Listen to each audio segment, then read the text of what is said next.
ദൈവത്തിന് മഹത്വം. ഭക്തിയെക്കുറിച്ചുള്ള ഇന്നത്തെ ചിന്തയ്ക്ക് വേണ്ടി 101 സങ്കീർത്തനം 2 വാക്യം 3 വാക്യം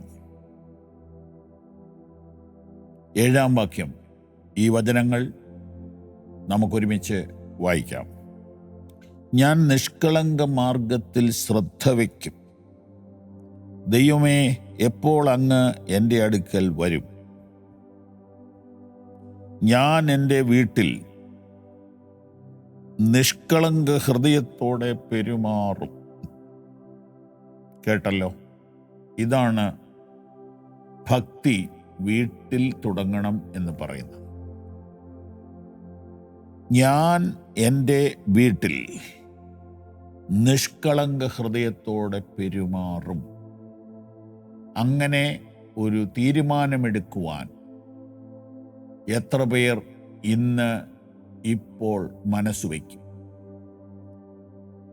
അതൊരു ആത്മാർത്ഥമായ സത്യസന്ധമായ സമർപ്പണമായിരിക്കട്ടെ. അങ്ങനെയൊരു പ്രാർത്ഥന നിങ്ങളുടെ അകത്ത് നിന്ന് ഉയരട്ടെ. ഞാൻ എൻ്റെ വീട്ടിൽ നിഷ്കളങ്ക ഹൃദയത്തോടെ പെരുമാറും. ഞാൻ നിഷ്കളങ്ക മാർഗത്തിൽ ശ്രദ്ധ വയ്ക്കും. എൻ്റെ ശ്രദ്ധ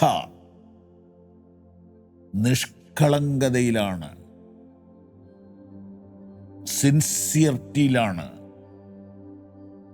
എൻ്റെ വീട്ടിൽ ഞാൻ അത് പ്രാക്ടീസ് ചെയ്യും.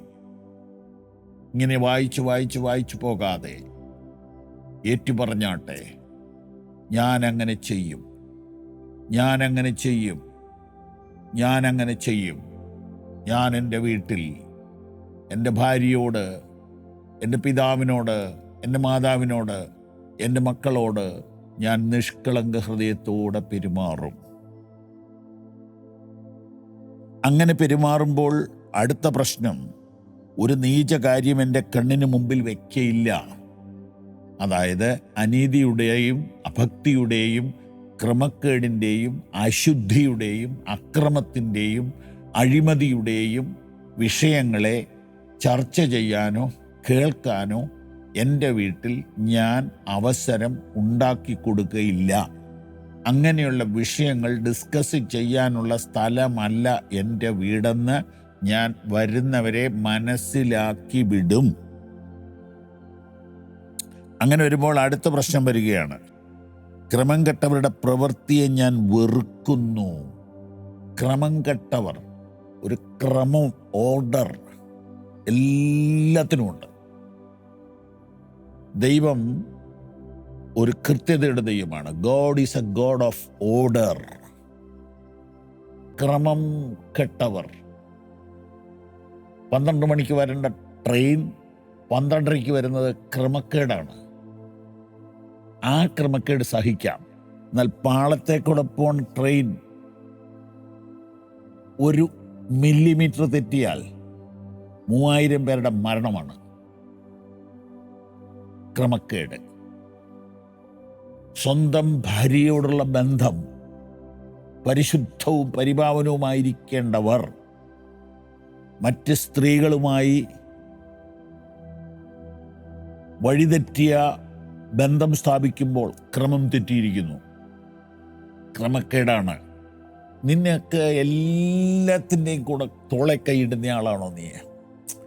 പാപിയെ സ്നേഹിക്കുന്നു എന്നത് യേശുവിൻ്റെ സ്വഭാവമാണെങ്കിലും പാപത്തെ സ്നേഹിച്ചിരുന്നില്ല.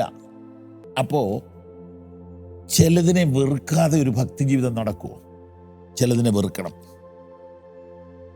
അത് കഴിഞ്ഞ് പറയുന്നത്, വഞ്ചന ചെയ്യുന്നവൻ എൻ്റെ വീട്ടിൽ വസിക്കയില്ല എന്ന് പറഞ്ഞാൽ, എൻ്റെ മകളുടെ ഭർത്താവ് വഞ്ചന ചെയ്യുന്നവനാണെങ്കിൽ അവനെ എൻ്റെ വീട്ടിൽ താമസിക്കുകയില്ല. അവർ വേറെ വീട്ടിൽ താമസിച്ചോട്ടെ, അവർ നന്നാവണം.